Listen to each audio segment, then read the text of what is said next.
Yeah. Oh, hi. I didn't see you there, BMAC. I was too busy just Ugh. hanging out with my predictions championship, which is on Wearing the a line. $300 WWE replica belt, just like you always do in a robe. Yes, It's the exactly. perfect combination. I'm robed up, as you can see yet As again. you can see, BizCaz never stops. Oh, You know, BizCash BMAC making a it, it, return. it, it does not stop. It never does. The drip never fades, my friend. It's a lifestyle choice, Kyle. Apparently. BizCaz does not stop. Yeah, no. And I appreciate that. I appreciate that the most, bro. Welcome in to a new edition of the Heel Turn Podcast. It's in your house, Money in the Quarantine, as you guys all know. Money in the Bank is this Sunday, so we're going to talk about it. But we are going to do things that we loved from wrestling this week. We've got our predictions that we're going to do. We also have Golden Shovels. BMAC has another groundbreaking top five that he's going to lay on us. We have apparently a new segment alert.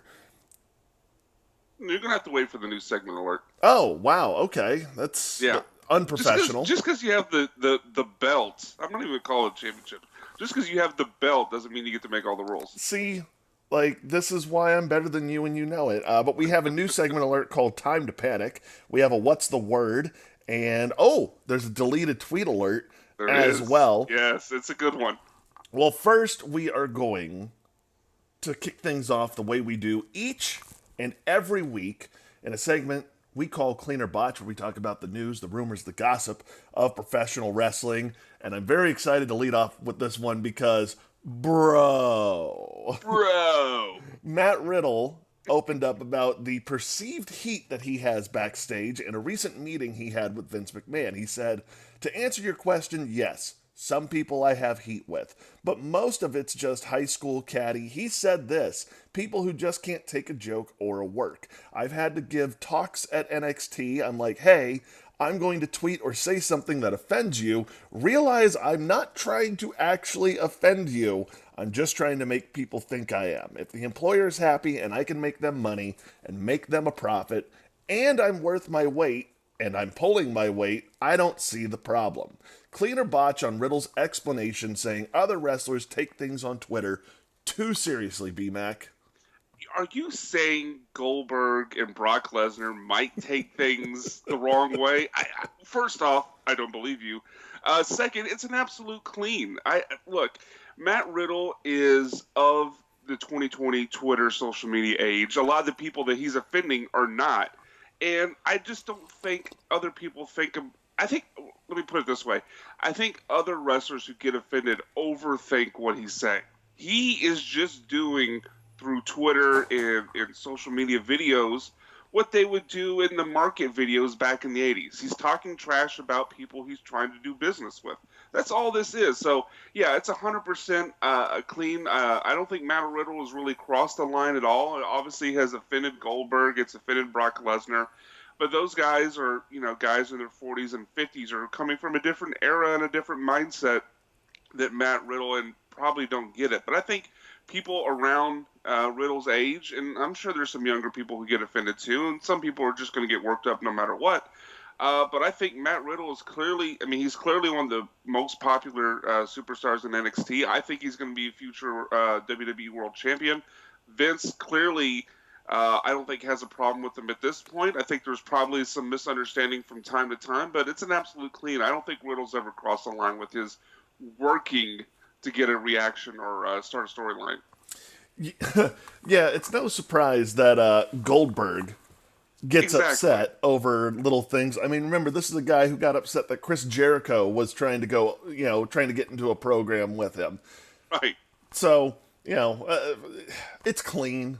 Like, everybody does take things too seriously on Twitter. Hell, even we take things too Oh seriously yeah. on Twitter I'm at I'm I'm times. not I'm not immune to it. Yeah, exactly. So that does not make me think that professional wrestlers would be immune to taking things too seriously and not being able to take a joke over on Twitter. Now, at the same time, maybe Riddle, maybe it would behoove him a little bit to possibly get out of that role. but who cares? He's having a lot of fun right now. He's Yeah, one of the I mean, draws on NXT. He's going to be a draw when he hits the main roster. Everybody just shut up and get out of Riddle's way. I think you could accuse Riddle fairly of sometimes going into business for his own benefit, for his own self. Mm-hmm. But if like he says in the quote, Oh, BMAC just froze? Like, he just super froze. to work the storyline, then this is Welcome fine. back. I think I dropped out. Yeah, I think I dropped out there. So no, what I was saying, look, if you believe the rumors, and I've read these and I do believe it, if Riddle's having meetings with NXT talent like he claims in the quote that you just read, telling people up front, I'm going to do this to further our storyline, then yeah, I don't see how people could then continue to get mad about it. If you just blindsided them with it and they didn't know his personality or that he was prone to do something like that, then I could get it. But if he's telling you up front, I'm going to say this as a work, don't get worked up about it. Oh, they will the But most, they still bro. will. Yeah, they still will. I would love to continue on this, but apparently we have a deleted tweet alert. Oh, we have a deleted Twitter account alert, my friend. Uh-oh, what'd Scott Hall do this time? Yeah. What did who? Scott Hall. Oh, okay, so you did see the part of this. All right, so there was a tweet with the picture of Scott Hall in the Razor Ramon gimmick, and the caption and the question attached to it was, "What comes to mind when you think of this man?" A lady named I can't see her actual Twitter account, but her name is Session Moth Martina. I don't know who that is. Okay, so she quote tweets. It says, and I quote: "He once offered to buy me a boob job on Twitter, but never followed through. Sad face emoji." Scott Hall then replies to it, and I want you to guess: does Scott Hall take a measured, reasonable, take a shot at himself sort of approach, have fun with it, or does he just go full bad guy? Well, I mean, if there's one thing that we've learned about Scott Hall over the years is that he always takes calculated, reasonable... No, you're wrong. He says, "Oh, wow. You need a personality transplant, you dumb bitch." Okay. And then proceeded to delete his entire Twitter account. Not just the tweet, but his entire Twitter account. So I don't know if he's since brought it up. I can check. But at Scott Hall NWO for at least a little while was taken off the interwebs. Can I be honest? R.I.P. Scott Hall NWO. If I'm being honest, though, I don't think Scott Hall offered to do that. I don't think he has the money to be doing that. Probably not. No, if you know anything of Scott Hall, he had a few demons he was spending that money on. Right, like Scott Hall, he might have said it, but that easily could have been her. She could have easily just gone like, "Okay, fine," and then he probably would have had to retort with, "All right, you called my bluff. I have nothing." Right, yeah, exactly. Or he could have said it in jest as a joke and she didn't take it as that way. Or most likely he was inebriated and has no memory of it. Yeah. Probably did say it, but has no memory of it. So it's just weird and odd, but yeah, not the greatest response.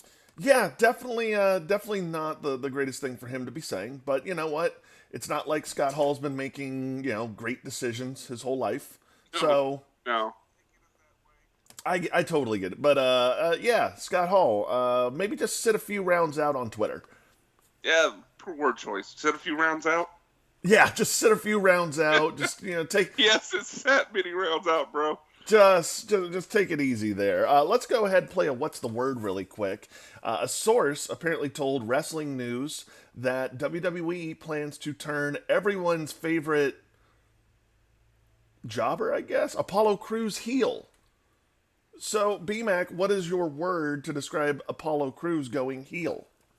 Last ditch? I know it's more than one word, but yeah, I don't get it. I mean, he was supposed to be in the Money in the Bank ladder match as a babyface until he hurt it. I don't know if it was ankle or his knee. I can't remember.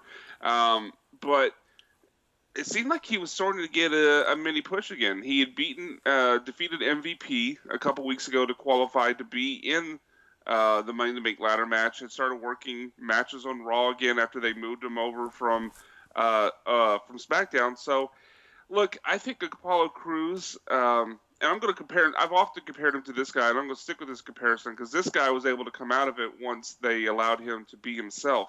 I used to compare Apollo Crews a lot to who at this time or previously in WWE was Neville.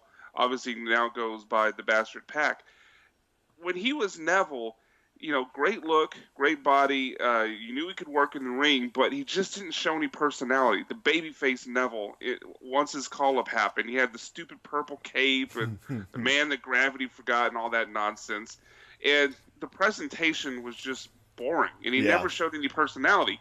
Once they let him turn heel, and obviously now with AEW under the name the Bastard Pack, he's got a lot of personality, and he's great. Yeah. He's one of my favorites in AEW. So I think this is kind of a last-ditch effort to see if they can find something in Apollo Crews. Maybe this is Vince throwing his hands up and saying, fine, what I tried didn't work. Do your own thing. Let's see if it works. And if it doesn't work, he'll probably be wished the best on his future endeavors. So I say this is a last-ditch effort. Yeah, I was very confused. Well, not confused, mainly surprised that Apollo Crews wasn't part of the people who got their walking papers when Yeah. when they made all those cuts. I mean, hell, Gallows and Anderson, who just signed a new lucrative deal, got let go. I mean, Heath Slater got let go, but what was Heath Slater doing? So I was surprised he didn't end up in that heat. Apollo Crews also had the misfortune of being part of those. Ooh, they're somewhat popular on NXT. Well, let's go make them fodder for the main roster. Yeah, he was in NXT for less than a year or two. He didn't really get a chance to get the full experience in the training. Oh, for sure. And I remember when look, he was starting to have a good run in NXT. The crowd liked him. Oh yeah. And then all of a sudden he got moved up, and I remember watching his debut, and I remember him coming out, and none of the crowd popped. No one knew who he was. Well, it's what I think it goes back to something we've talked about. What feels like a million times, that the NXT crowd and what they respond to, what they pop over, is very different than the main roster crowd. And you can't. I think sometimes the bookers take for granted the name recognition from NXT to the main roster. That main roster crowd isn't necessarily following everything NXT does. So I think we might have something where a guy is just a better fit for a more indie style crowd like NXT has in the main roster, and maybe he goes someplace like Ring of Honor or New Japan or AEW and it thrives. It may just be a WWE main roster problem, but Ooh. I do like the last ditch effort to see if they can spark some sort of character in them. Can I admit something to you really quick? Yeah, please go ahead. Man, I am getting so tired of the whole "this guy needs to go to AEW" thing. So tired of it. What I found, and again, you know me, I'm a huge mark for AEW. It's the show that I watch each and every week. That's the one I make it a point to watch. But we're starting to get into that. We criticize WWE for just gathering and hoarding all of this talent and having such a big roster they don't know what to do with it. And then we immediately go, well, this guy should go over to AEW. Meanwhile, they've already got guys over there.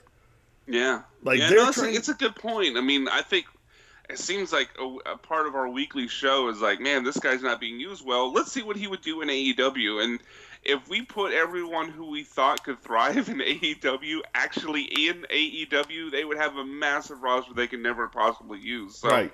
But I just throw out AEW as a promotion, but I do think Apollo Crews could be somebody that just benefits from a more indie style presentation and crowd. Could I also interest you in a take?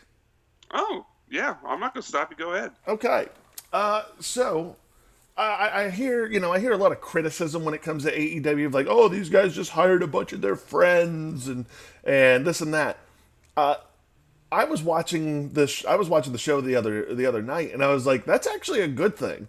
It's good that they're all friends because no one's got massive egos or when is the last time you heard a story come out of AEW of, oh, this guy's got heat backstage with so and so. You don't really hear it. You hear a lot of No. that in WWE because WWE, while they're both businesses, WWE is very much like a corporate business. Like I remember watching something, I forget what it was. It might have just been on YouTube, but Jericho was talking about back when WWE decided, like, from now on, when you guys are traveling, you're gonna be biz cash.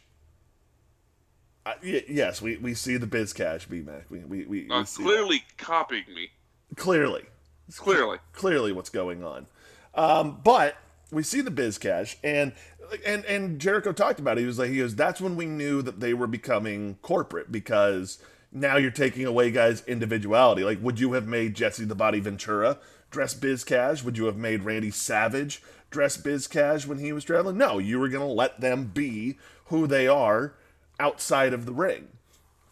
And that got me thinking about AEW. It's like, yeah, it's a good thing they hired their friend. So you can say, like, oh, they don't have any, like, monsters or anything, although I think Wardlow, Brody Lee, and Lance Archer are quickly changing The that. Murder Hawk. Monster. The Murder Hawk Monster. That's a Vince McMahon gimmick name. Is it not? It so is. Oh, it's so bad. Since we're still playing What's the Word? Uh-huh. What's the word if Lance Archer wins the TNT Television Championship? Not surprising. Look, I picked Cody. Like they did. TNT put out like a bracket to where you could fill out and send it in. And I sent it in, and Cody was my champion. So far, I've only missed the Darby Sammy match, although they were all fairly obvious, I think, picks. But no, I do think even though I picked Cody to win. And if I had to pick today, I'd probably still pick him to win. I do see AEW. I was reading a story a couple days ago from Sports Illustrated about the long-term booking for Kenny Omega and why they're not rushing him to the very top. And hearing his explanation of, yeah, I was great in Japan, but we can't just take for granted that everyone in the American audience knows my backstory. Yeah. So I could see them doing something similar with Cody that even though, we know his backstory, we know why we would care about his ascent to a championship. Not everyone else does. And so they've obviously already taken a long-term booking idea with the AEW championship by, at least for now, saying he can never win it. We all know that'll eventually be overturned. But I think I could see them doing something similar with the TNT championship where they're building up his chase of the eventual payoff. Yeah, Cody has to win this. I mean, he's got I would to. I would pick him to win. I'm just saying I could see establishing your monster heel and also building the chase for Cody. I could see that. All right. B-Mac, it's time. I'll let you go ahead and take a swig of your Coke, but I'm going to need... Heel Turn Podcast presented by Coke Zero. Not presented by Coke Zero, but we are open to sponsorships. We absolutely are. But B-Mac, I'm going to need that sounder now because it's new segment time. And I'm going to go ahead and let you take it from here as I sip on my coffee. I was reading this, and I was trying to think of how we could talk about it, because we don't often talk about ratings because ratings are silly. But right, and it's just a dumb, stupid pissing match between fanboys at this point. But I think this is worth bringing up, and I hope you'll see why I'm bringing this up. So, according to Dave Meltzer, the most reliable source, bro, WWE wanted to keep AJ Styles out longer to sell what happened in the Boneyard match, being buried alive. But the speculation is that names like Styles, along with Edge and Randy Orton, who are facing off on Raw next week, are being brought back early due to WWE's rating struggles. How bad is the number? 1.68 this week for Raw, which broke the non-holiday record low set last week. I know we usually don't care about numbers, but Kyle, you once upon a time would bring up Raw ratings being a problem when they were in the mid-twos. So is it time to panic on Raw ratings, and do these numbers bring you any closer to my side of possibly taking Raw off TV till the crowd can return? It doesn't bring me closer to your side. Let me answer that one first. It does not bring me closer to saying it shouldn't be on the air. Ignorant slut. Hold on. What it does bring me closer to is my visionary prediction that Raw will be off the air in 3 years because they are racist, you thought. struggling. struggling is what they are doing right now. And no, it's not a surprise that they're trying to bring back Edge and They're Orton and desperate. Styles to try and pop the ratings because they need to do something. Look, True, but in theory, that shouldn't be affecting Monday nights. kinda. I theory. mean, kinda. Look. I'm not saying it should completely, but if there are people who are, hey, you know what? Maybe I'll go ahead and give some time over to, maybe I'm going to start watching Impact now. Maybe I'm going to start watching, some. Well, they can't watch New Japan. They can't watch Ring of Honor because, well, they're not doing anything. Ring of Honor, by the way, just came out and said they've canceled their a lot of their stuff. That they're not going to start resuming until July. But look, WWE has more going against them at this point than they did back when I had previously brought up ratings. So no, I don't think it's time to... We're hovering over the panic button at this point. We're not pressing Okay. it. So But you're not pressing it. look, it has been brought out. It is now out of the case, and we're kind of hovering. We're like, are we ready to go there? That's where we're at with You're WWE. glancing around the room to see if anyone else is going to suggest that you push it, but you're not ready to push it yourself. Right. Look, the reason I'm ready to push it is because, and I think you'll see why I say this. I think since we've done this show, I've definitely been more of a WWE apologist, and I would say that I've often probably given WWE more benefit of the doubt than they actually deserve. But now I've gotten to the point during these empty arena shows, and the way it's gone over these last, I guess, month and a half, whatever it's been, I look forward still to watching AEW. I do. I look forward to watching AEW. They've found a way with the crowd or with the workers and the other wrestlers. They found a way to still create some of that environment, and it still feels like a wrestling show. Mm-hmm. Uh-oh.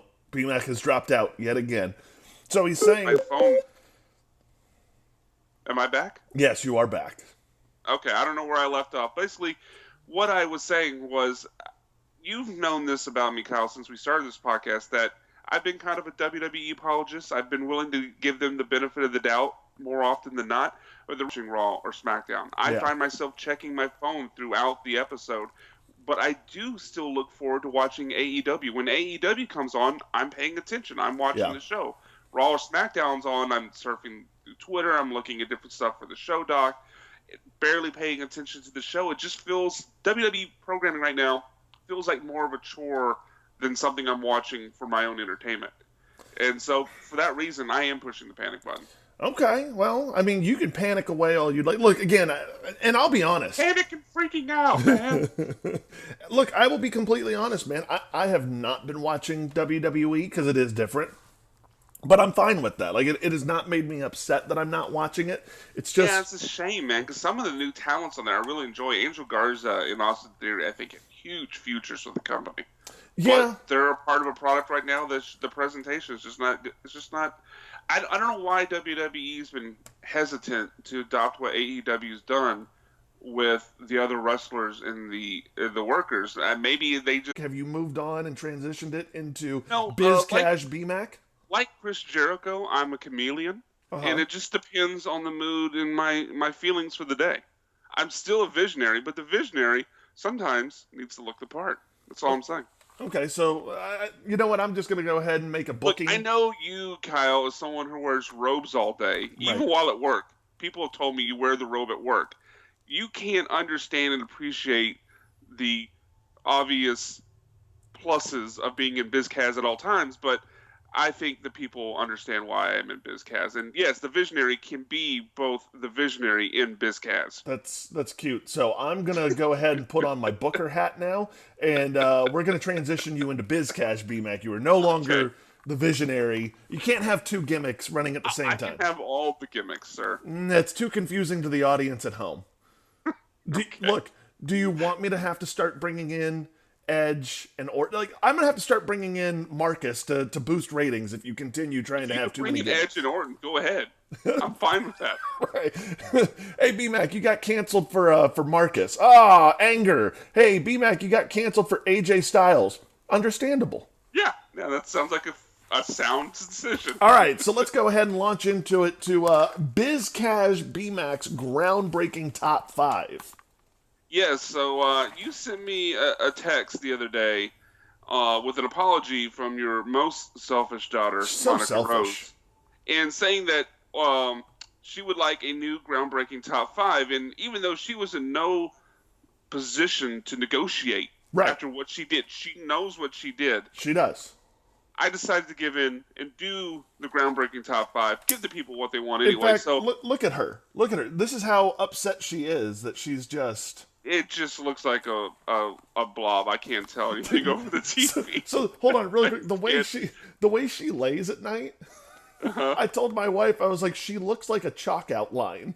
Yes. Yeah, kind of. You just had a Paul Bearer moment. Yes. Yes. But my wife got so mad at that. She was like, no, don't say that. And I was like, what? She does. It's the camera. It's not her. It's just what it is. So this week's groundbreaking, trend-setting, never done before top 5 is over what are my dream matchups for the former Revival, now the Revolt, now that they've been freed from the WWE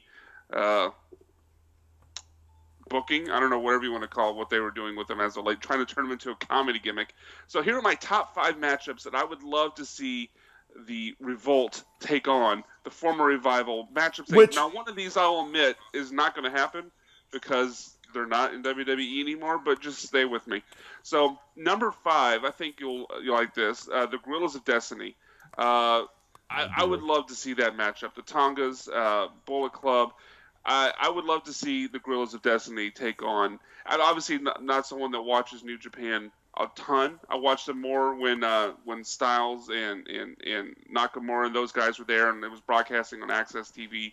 I was like on a 6-month delay, but I would watch it. But obviously New Japan can't do it right now with coronavirus, but Gorillas of Destiny I think would be a great matchup, hard-hitting matchup for the Revolt. Next one, something else that can't happen right now because of the coronavirus, but I would love to see the Revolt take on the Briscoes. Yeah. Just, that would be a fantastic match. The Briscoes, for a long time, one of the top tag teams in all of professional wrestling, probably one of the more underrated tag teams in professional wrestling because they've been in Ring of Honor. But I would love to see. I don't see the Revival settling in Ring of Honor long term, but if they do something like Jeff Cobb did, where he kind of went promotion to promotion, doing some one-offs, and then eventually picking whatever promotion they're going to be in long term, I could see them doing something short term with the Briscoes. I think that'd be great. So here's the one at number 3 that can't happen because they're no longer signed with WWE, but it's a dream matchup, so I think it qualifies. Something I'd want to see the most, bro.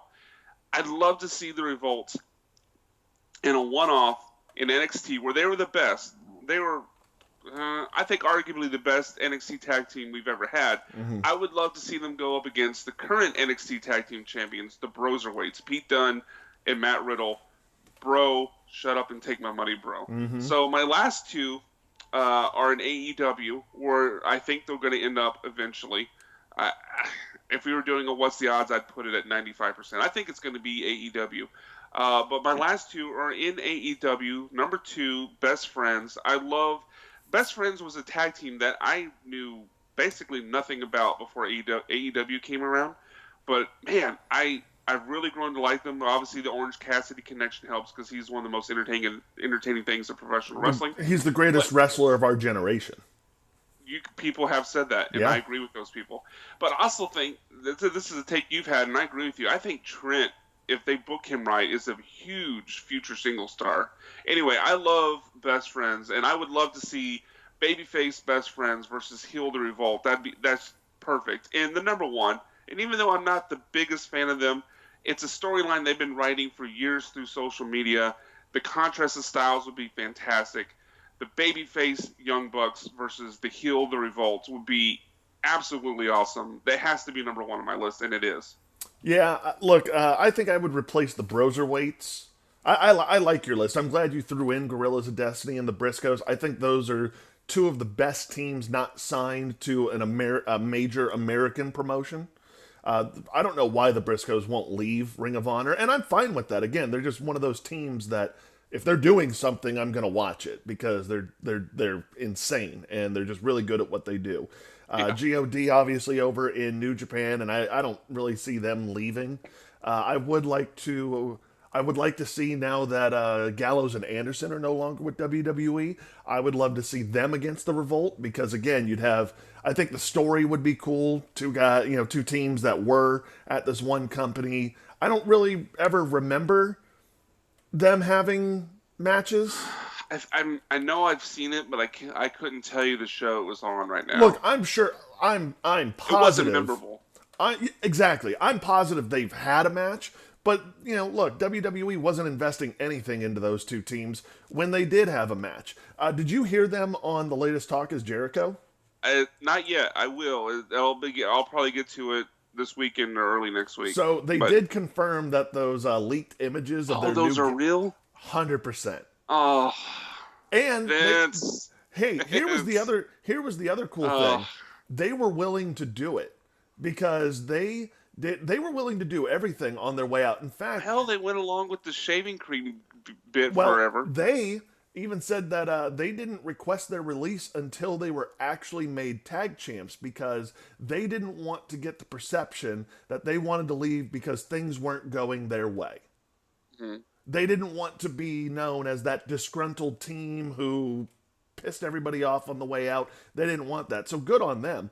But yeah, they did confirm that's 100%. But I would love to see Gallows and Anderson go up against them. Evil and Sonata in New Japan. I think that would be, again, if we're talking dream matchups, I think that would be really cool. Evil and Sonata were an awesome team. Who else? Well, here's one that I thought Lucha of. Bros. Lucha Bros is one. Here's one I thought of. I never watched TNA, but I've always heard they're great. What about the North? What would be your thoughts on that? Oh my God, the North versus the Revolt would be amazing. That would be such a good match. Look, I also think that these are guys that if you let them go out and do what they do, they can have great matches with anybody. They could have great matches with a broom. Yeah, no, I think they're definitely in that category. They're great. I would say, I would say the Revolt / Revival, whatever, is my favorite tag team currently. I love the old school style in their presentation and the psychology that they use in the ring. Yeah, absolutely. So, all right, that was BMAC's groundbreaking, revolutionary top 5 that I always seem to come up with the topics on. But, look, that's neither here nor there. Oh, there we are. Oh, I was saying we are moving on from your revolutionary, groundbreaking top 5. Yes. And then I took a dig saying that it seems like I'm the one who comes up with the topics each and every week. But that's what I do as sidebar. Sidebar, yeah. Yeah. Why would you throw me under the bus, man? You act like I'm working like almost 60 hours a week. I make time to come on the show. Yeah. I came up. If you look at the Google Doc, I came up with all of them except for the groundbreaking top 5. Why would you throw me under the bus? By the way, why is that? Why is it that you plan the entire show, but you can't plan your own segment? Why is that? Don't knock my creative process, man. The visionary BizCaz doesn't need to have his creative process questioned. Okay, all right. I'm just all right. Sidebar over. Sidebar's over. And anyway, thank you guys. Moving on. You're a jerk with sidebar over. Yeah, moving on from BMAC and I's revolutionary top 5 segment. Let's go ahead and let's bury some things, BMAC. Yes. It's that time of the show where look. We go through life and things just piss us off, whether it's in wrestling or just life in general. Mm-hmm. And so let's go ahead and do some golden shovels. So I've got 3 this week, and one of them's not on here, but I'll just get through it quickly. So I thought this last week of AEW was fantastic, this last episode. And we will get to some of what was fantastic about it in our next segment. But one of the things I noticed during the street fight, that main event of the show, when Kenny Omega got lifted up on the lift to do the moonsault. I know what you're about to bury. Billy Gunn was standing not socially distant away from them, and he's got a mask, but it's just hanging around his ear, not around his nose or face. Look, if you're gonna and there's lots of people around him wearing the mask the way they properly should, but just don't wear it at all. I mean, if you're gonna just hang it around your ear with no covering of your nose or your mouth, what's the point of wearing it to begin with? So apparently Billy Gunn, not all that adept at face mask technology. So My other two shovels this week. One, so we had a worker over the house, and he was helping us out. And this was, I guess, on Tuesday or Wednesday, whenever the Blue Angels flew over. I guess that was Tuesday. And so he's telling me a story that about an earlier appointment that he had, and he went through and did the appointment, helped the people out, and after he left, a Karen called him, an outraged, just devastated Karen called him because the the time window in which the service happened interfered with the Blue Angels flying over, and he caused her and her kids to miss the Blue Angels flying overhead. Very upset. The service call she requested and accepted when he actually went over there and did the work. She called him back afterwards, not to complain about the quality of work, but to complain that she and her kids missed the Blue Angels flying over because of the service appointment window. It's just one of the most Karen things I've ever heard. Way to Karen.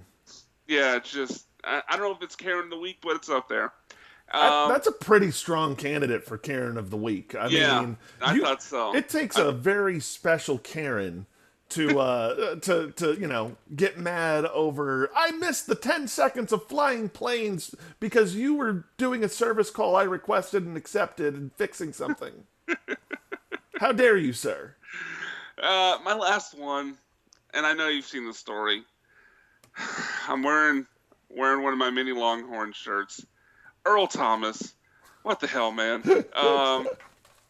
If you haven't seen the story, I'll briefly run it down. Just go to Team Z. It's some wild and weird stuff.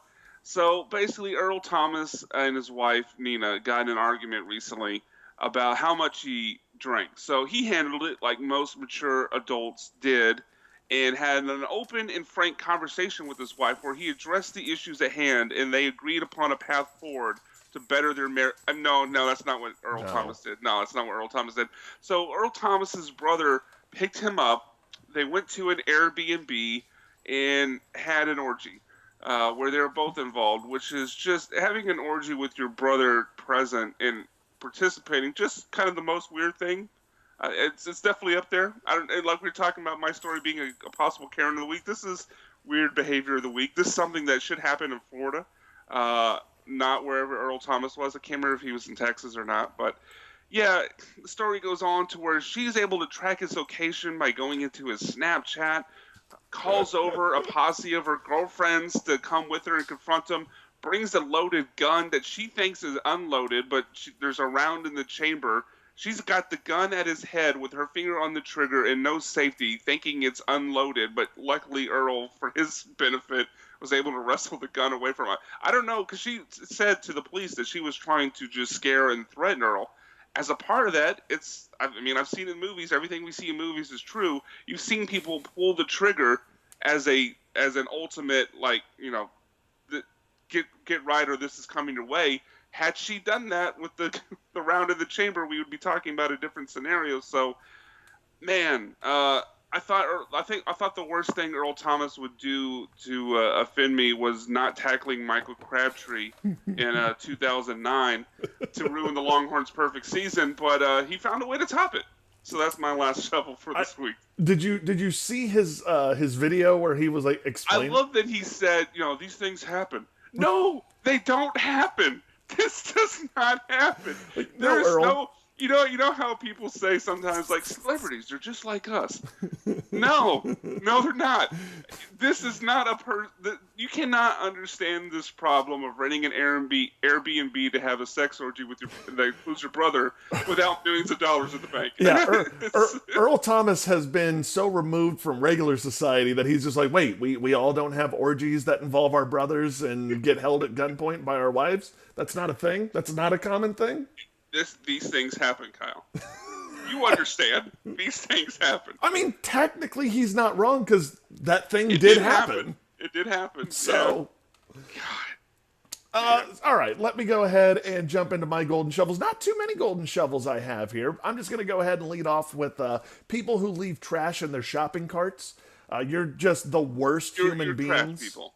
Oh, You're terrible human beings. And especially if you're one of those that you leave your effing gloves or masks in your. Right. Oh, it's so bad. I had a little vindication this week at the store that I work at. The store that I work at, I was doing cart sanitation, and some guy came and brought his cart over, and that's fine. We love when you guys do that because it saves us a trip and all that good stuff. So, dude brings over his cart and had his gloves in the cart still. And so I just asked, "Excuse me, sir, would you mind removing those gloves from the cart?" And his response to me was, "Isn't that your job?" As the anger sharks started swimming in my head, and I'm going like, I'm in line for a promotion right now, but I really, really, really want to go in on this guy. Do you have a Scott Hall moment? Almost. Luckily, there were other customers around when he said that, and they let him have it. It policed itself. It did. And I just got, like, at that moment, I just got to fade into the background of, like, yes. Take care of daddy's light work. So you were Brody Lee just pointing at the customer, and then all the other customers swarmed in and just started jumping him. Yes, and then I threw my mask on him later, and I was like, "Join if you want, bitch." Darkorder.com. Join darkorder.com, please. And so that was my number 2, and my number 1 golden shovel of the week. Such an old man for this. Birds. I mean, come on. I realized, I was listening back to the show the other week, and I realized, even though I'm 36 and you're 33, yes, we have now devolved into the oldest men on the internet, because our biggest complaints when I listened back were produce bags and birds. And there's no 2 more old man anger shark takes than being mad at produce bags and birds. But please continue. I remember when my problems used to be like, "Oh, the bar is closing an hour early because of daylight savings time. Oh, this is so bad." Right. Now it's, birds. And but first of all, they're trash of the sky. Like, yeah, absolutely. And not only that, have you ever been around somebody who has a bird as a pet? It's annoying. It's weird. It's weird, and it's just annoying. That some of those birds outlive you. What's the point? Now you're punishing your relative that's going to have to take ownership after you die. Right. The bird's still around. And let me just be honest right now. If I have any friends out there who owns a bird, and they're like, "You know what? In the event something happens to me, I'm going to leave this to Kyle." Let me just tell you right now, the first thing I am doing is taking it outside, opening the cage, and letting it go. Absolutely. I honestly don't care what happens to Petey the parrot, all right? I don't care. Birds are trash things. They serve... Are parrots invasive species? We'll find out. Governor might have a task force. This parrot got out. Now it's invasive. Murder. Breaking news in 2030, murder parrots are breaking loose in all of Texas. Who's responsible for this? Not me. I didn't do it. But yeah, birds are trash. They serve no purpose in life. They're just demons of the sky. And again, I'm out on cart duty. I'm spraying, I had a line of carts. I sprayed them all down. I'm getting them all wiped down. And all of a sudden, this stupid bird with its stupid bird face flies down, just sits on one of them, and looks at me like, "You're gonna take this," and just shits all over a cart. Yeah, look, I told you a couple weeks ago, we're clearly big in the bird community. The bird community has heard your rants against their kind, is now revolting and retaliating. Clearly. I hate That's them. the only explanation. I hate birds, and look, if I had a choice, if Bruce Almighty all of a sudden became real, and all of a sudden I became God for, I don't know, a week, first thing I'm doing on my agenda is I'm eliminating birds. That's item number 1? Yeah, item number 1 is delete birds. I would solve world hunger for children, but yeah, go ahead and eliminate birds. First of all, you would not do that. That would not be the first thing on your list. Let's be real. Quit trying to take the moral high ground. The visionary Bizcaz loves the kids. Loves the kids. I have texts that say differently. I can neither confirm nor deny that. You ready to talk about some things we most love? No, but I am ready to go ahead and jump into predictions, and then we Oh, finish the show with yes. things that we love. Predictions. The title is. Am I actually competing for the title? It's been a while. It's been since like October. So first of all, I'm gonna level with you here, BMAC. Oh God. I have not been watching the product I know. whatsoever. I So good luck to me. Well, here's what'll keep you awake if you lose this. Since we have to social distance, you can't give me the title anyway. It's true. So even if I win, you're still champ, sort of, by having the title. So are you? You, So you are could we? you could pull a Stone Cold and go throw it into a river off of a bridge. And you know what? And look, no one's really watching the product right now, so it would be dumb to have a title defense. And I mean, do you want your crowning achievement to be seen by nobody, BMAC? Drew McIntyre did. I'll go with it. Oh, okay. Well, no, it's not on the line. We're just going to be doing this for S and giggles. right. But then again, I'm it is money in the I'm gonna phone this one in. well, it is money in the bank though, BMAC. So, Uh-huh. would You have a proposition? would you rather have a shot at the title, Mhm. or because I already have a money in the bank briefcase, would You you, do? like to finally have a shot at becoming a money in the bank holder? You've never had a money in the bank. Would this also cancel out your Money in the Bank? No. I would agree to if it also canceled out yours, because otherwise it's pointless. Well, I was going to extend an olive branch and say that I would just move my money in the bank briefcase to an AEW championship. Okay, all right, I can go with that. Okay, So so what are my parameters here? you got to beat me. Winner gets a money. Okay. Winner gets another briefcase. So if you win, you get two. That's right. Obviously, the fallacy in me accepting this is I never watched the programming live, but I'll go along with it anyway. Hey, that's on you. Yeah, it is on me. That's not a me problem. That's a you problem. So let's go ahead and let's run through that. We'll start from the bottom of how you've got it in here, and I think the first thing we can do is just go ahead and 3, 2, 1 this. Okay. The SmackDown Tag Team titles are on the line. It's going to be the New Day versus Forgotten Sons versus Miz and Morrison versus Lucha House Party. So it's basically going to be New Day versus Miz and Morrison. Yeah. Apparently, Forgotten Sons are only brought up because of the injury to the Usos. So, yeah. Oh, yeah, that's going to be a while. So here we go, sir. SmackDown Tag Team titles in 3, 2, 1, New Day. New Day. Yeah, I agree. Yeah. I think we can 3, 2, 1 this one as well. SmackDown Women's Championship, Bayley versus Tamina. 3, 2, 1. Bayley. I mean, come on. Yeah, there's no way. Let's go with the WWE Championship. Drew McIntyre versus Seth Rollins. 3, 2, 1. Drew McIntyre. I mean, why? Yeah. Why would you take away I don't know. his title? I love this gimmick from Rollins, but yeah, there's no reason you take the title off of McIntyre. What, 3-4 weeks later?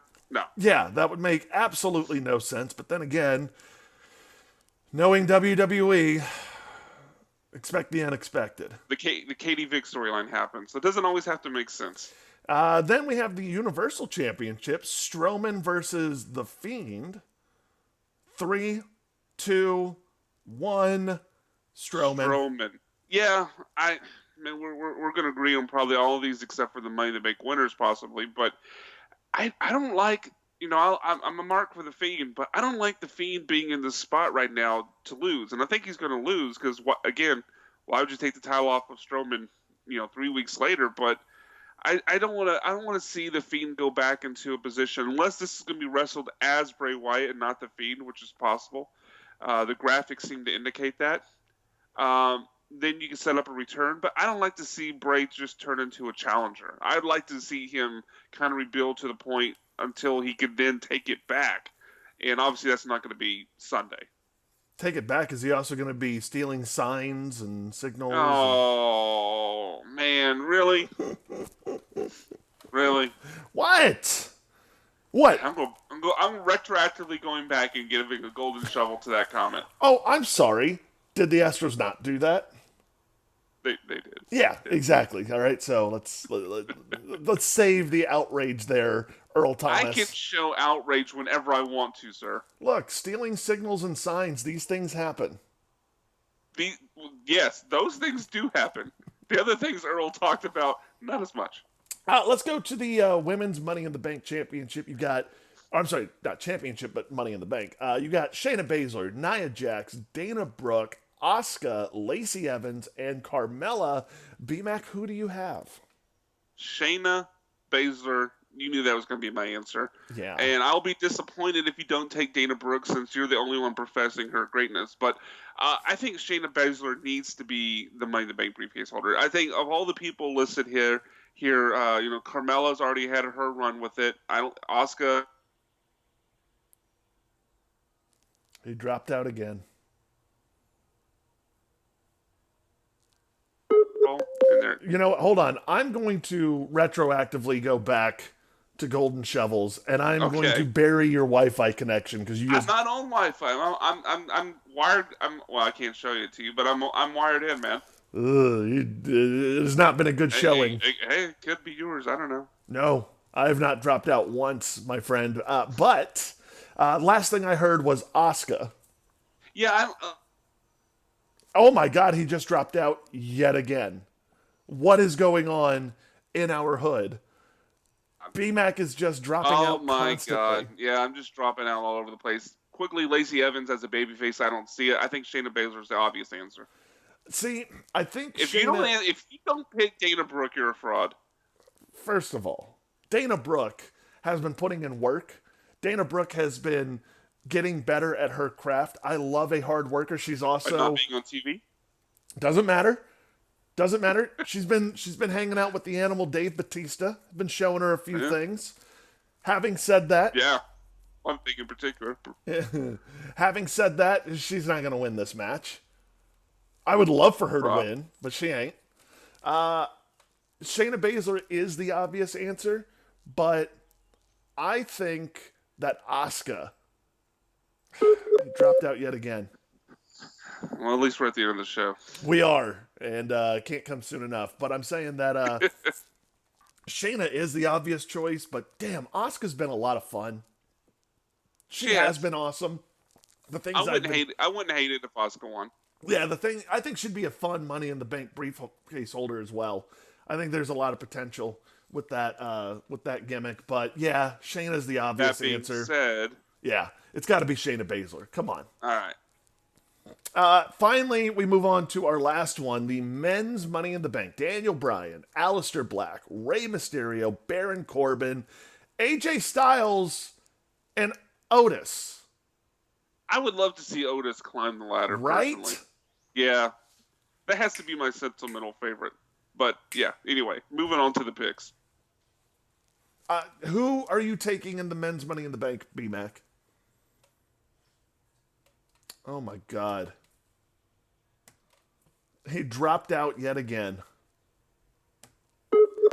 Jesus effing. Okay, I'm back.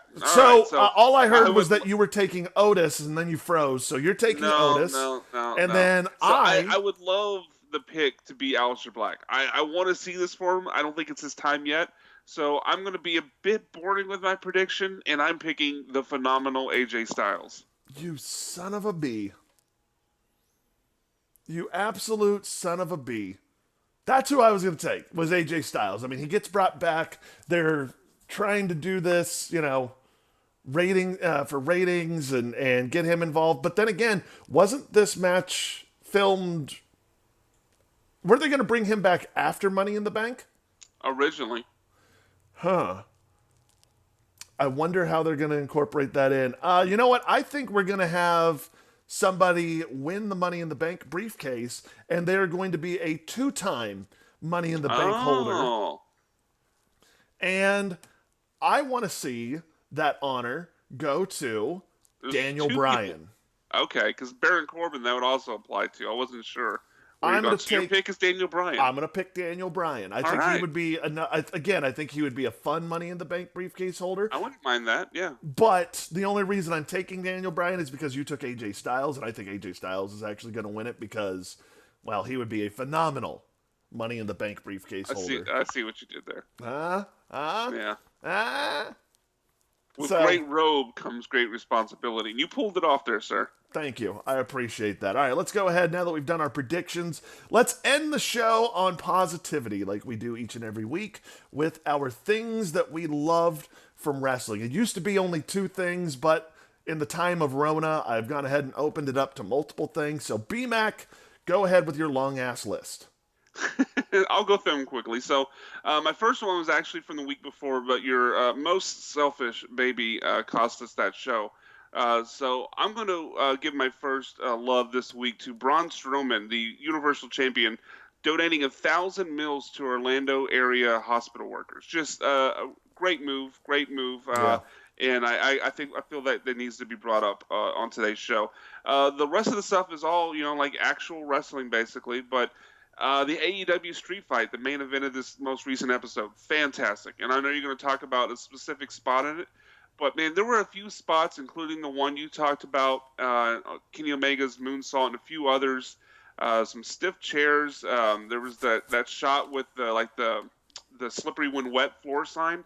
Stiff shots that had me kind of like, oh man, maybe a little too far, but I thought it was a great match, and easily, probably other than the cinematic stuff from WrestleMania, the best thing we've seen during this empty arena era that I'm using with air quotes. Next one, apparently Jericho wrote a storyline for himself, and next week, I can't believe I'm saying this, but I'm looking forward to it the most, bro. We're getting Jericho versus Pineapple Pete. I don't know what that's going to be.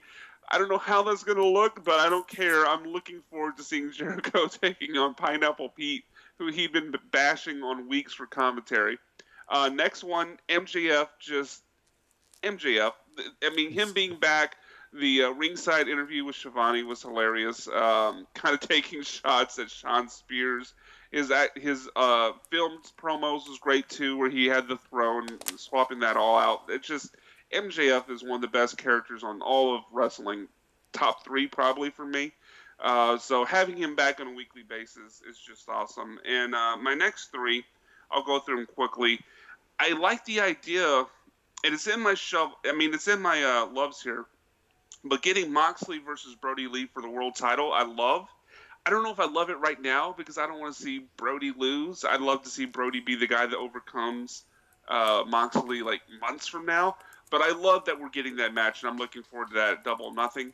And then from this last week, Moxley versus Kaz was a great match. Yeah, that was a great match. Frankie Kazarian versus Moxley. I really enjoyed that match, and I also really enjoyed probably the only thing I enjoyed from WWE this week, at least the main roster shows, was the match that Drew McIntyre and Buddy Murphy had. Fantastic match, and so those are the things I love from wrestling this week. The things that I loved from wrestling this week was number 6. I've almost got as many as you, but number 6. Yeah, you called me out for having 7. You've got 6. It's I mean, look, it's still less, but still better than you. You know it. I'm not great at math. I can't verify that. True. Number 6, I've got AEW's precautions in going live. JR had mentioned it on the broadcast. Kind of forced it in there a little bit, but a little bit. Yeah, a little bit. Yeah. But look, they, if you saw the crowd when they scanned in, there was plenty of space in between people. Again, they also cleaned the place thoroughly before people came in. Everybody was tested who came in. That's awesome. Look, I'm not going to sit here and get political and get up on my high horse and everything like that. I think that we need to be taking precautions if we're going to start opening things up. I agree we should all be getting back to some normalcy and everything, but we should be taking precautions. So I applaud AEW for taking those, having tests on site, cleaning everything, keeping people away. Masks were there as well. Awesome. Good on you, AEW. Because let me be honest, AEW Dynamite was really good. I Yeah, was, no, it was a very good episode. I enjoyed it a lot. yeah, I very much enjoyed that. So that's number 6. Number 5, I know you don't watch BTE, but Brandon Cutler finally has a gimmick. Oh, okay. And, Other than just losing matches? well, it does involve losing matches. Oh, okay. Okay. So, okay. Brandon Cutler and Peter Avalon have kind of been going back and forth because they've been losing the most, bro. And Yeah. they've been going back and forth on who's a loser and this and that. So Brandon Cutler decided that he was going to start. He was like, everybody during quarantine are doing all of these challenges. Well, I'm starting a new challenge because from now on, no more losing. It's the kick out challenge. He goes, the whole purpose is to kick out at 2 each and every time. And so on this latest episode, he had Matt and Nick Jackson helping him out by just beating the crap out of Brandon at all times. Like, they gave him a super kick and they went for a pin, and he's supposed to kick out at 2. No, he got pinned and he lost. Oh, well, you hate to see that happen. Then, like, the other brother super kicks him and he's supposed to kick out. No, he did not. He lost. Then they did like a Meltzer driver to him. He did not kick out of that either. Then at one point he ducked a super kick only to get hit in the face with a chair. He did not kick out of that one either. Brandon Cutler also, as this is going on, is just getting more and more delirious and concussed. Sounds like a good way to bring some humor to the fact that he doesn't win a match. So no, it sounds funny. It is actually, it really is funny. It's making me look forward to a Brandon Cutler segment and to see Brandon Cutler actually do something. So, you know what? Good on him, man. Get yourself over, even if it's losing a ton. It's really funny. It really is. So, shout out to Brandon Cutler on that. That was number 5. Number 4, Sammy Guevara was run over, and it was probably one of the... It was probably one of the funniest things. It was the image of Matt Hardy and Kenny Omega like pointing at him and having a crazy look on their face as they drove up on him was hysterical. And Sammy, man, Sammy sold the hell out of that. The way it looked like he got his hand up to where he took it safely. That was one of those bumps when he first took it. I was like, oh my God. It's just like, is he okay? But when you see the replay, it looked like he got his hand up and he took it fine. But yeah, I'm surprised we didn't have overly outraged BMAC on that part. It's dangerous and you're putting lives at stake. Settle down. I don't know. I don't think I've ever said it like that.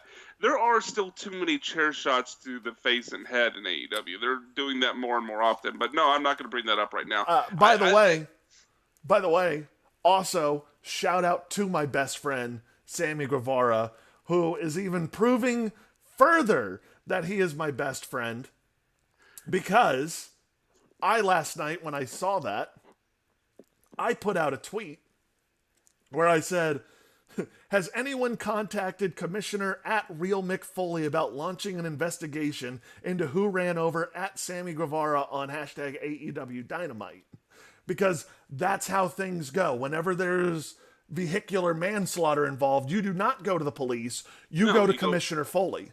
Or the game warden. But yeah, Commissioner Foley is probably first choice. Well, BMAC. Look who liked that tweet. Best friend and fellow Inner Circle member, Sammy Guevara. That's adorable. We're best friends. Yeah, no, clearly. When I join the tag team of Les Sex Gods, we will all be wearing robes. Well, I would just like to point out that I'm also best friends with Cody Rhodes. I have his number in my phone. That's not a thing. It is a thing. Actually, I forgot to shovel this, but if you didn't see it, no, you know what? I'll save it for next week. We're in the sea of tranquility. Did he respond to your text? Well, in a way, but we're in the sea of tranquility, so. Did he respond to your question? No. Yeah. Do you have a picture with Cody Rhodes? I do. That's not photoshopped? No, hey, sorry, my phone died. Oh, yeah. So, next week. All I'm hearing is not best friends with Cody Rhodes, not in the Elite, but I am best friends with Sammy Guevara and an honorary member of the Inner Circle and the Shield. I'm better than you. Your burden of proof is at record lows. It's lower than the Raw ratings. Your burden of proof. People have been saying I am the most trustworthy. The Right. most. Yeah, yeah. Those people are in prison, but sure. Number 3 this week, Joey Janela's flying elbow. Look, Very Macho Man-esque. hey, look, Joey Janela is not my cup of tea. He's not a guy that I look forward to seeing each week. Don't get me wrong, when he's in a car crash match, I do watch that. I love car crashes, and I think Joey Janela excels in car crash matches. But he's not my favorite wrestler. He's not my favorite gimmick either. But look, I appreciate that he's trying to do the whole like, no, I'm more than just a crash test dummy. I appreciate that. I don't like it, but I appreciate it. But God bless America. Does that man throw one hell of a flying elbow? Yeah, no, it was good. He does It was do a very good. It was very Macho Man-esque, and I think Jim Ross maybe even said that was a macho elbow drop or something. I can't remember exactly what he said, but yeah, no, it was very good. He gets pretty good height on it. He arcs that elbow and he drives it into you. So you know what? Good on you, Joey Janela. I appreciate your flying elbow, sir. Number 2, and this is actually more of a. I'm actually going to give props to empty arenas, because thanks to these empty arena / limited fan attendance shows, Cody doesn't do his grand entrance anymore. That got really old really quick. Like, that was cool the first couple times, and I think it's still something that'd be cool to do for pay-per-views, title matches. Kind of like, for when Finn would do the demon gimmick, bring it out for very, very special occasions, but doing it every week on Dynamite when he was just coming out for a promo and he wasn't even wrestling, it was like, all right, hey, Rock, can we speed up the entrance? It's just, no. Right, like no offense, Cody, there is no need for you to do your grand entrance Yeah. every single time. Like, we don't. Can we not eat up all the TV time remaining on your entrance, please? You're not the Undertaker. Yeah. Exactly. We don't need 10 seconds of followed by wrestling has more than one royal family, and then starting it up. Just give us Cody Rhodes. Stop it. And I'm glad that they have. So that has been a benefit of these shows. And then my number 1 thing that I loved this week, AEW being back live. It just hit differently.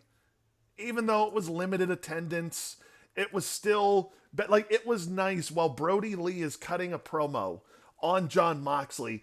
It wasn't a huge thing that you could hear, but you could hear in the background people booing. Mm-hmm. You could hear people, right, trying to yell and everything. Fantastic. It's a little bit of a return to normalcy. And I like any little return to normalcy that we can get right now. So, fantastic on them for doing it. And again, just the precautions they were putting in place. Like, that's something I might actually attend. Oh, well, our show that we were scheduled to go to, I guess it was two weeks ago now? Yeah. Our show that we were scheduled to go to, the Dynamite episode. He dropped out yet again. Technology, folks. And I'm back. I think we're good for that November remake show, unless the second wave hits, God forbid, knock on wood. But yeah, I'm looking forward to that. I am too, and since BMAX Wi-Fi just sucks, your internet connection... Not on Wi-Fi. You need to call your internet provider and be like, can I get more than 5 gigs of suck? Oh, wow. Are you going to try to catchphrase that? Workshop that one. I'll workshop it, but... yeah, get back to me next week. I absolutely will. We will get back to you next week, my friend. Money in the Bank is this Sunday. I know it's Mother's Day, so I don't know if I'm going to be able to watch it live. Just tell your mother to make some food and watch Money in the Bank. It's fine. I'm debating on doing a watch-along. Yeah, I'm going to watch it the next day. I'm going to be honest. That's fair. Yeah, I'm going to watch it the next morning. Yeah, I might as well. It just depends on how crazy my schedule gets. But for the visionary Biz Cash, Brian McDonald. Look at him over there with his tie. Looking all So Bizcash. so Biz Cash, the most Biz Cash, bro. You can find him on Twitter at Sacked by BMac. You can find the show Twitter account at The Heel Turn Pod. You can find mine, as you can see below in the graphics, at Kyle King on air. For Biz Kaz BMac, I am your reigning, defending, undisputed, the most fighting predictions champion, the weekend legend, Kyle King. Thank you guys so much for watching. We appreciate it. And hey, birds, go F yourself. And Earl, these things don't happen. Right. These things don't happen. Birds can go to hell, though. All right, guys. Yeah, thank you so much for watching. We appreciate it. We will holla at you next week. I know I threw a Teddy Long in there. Holla, holla, holla, player. We're going to holla at you Have a tag guys match now? with The Undertaker. Okay. Out. Out. We're out.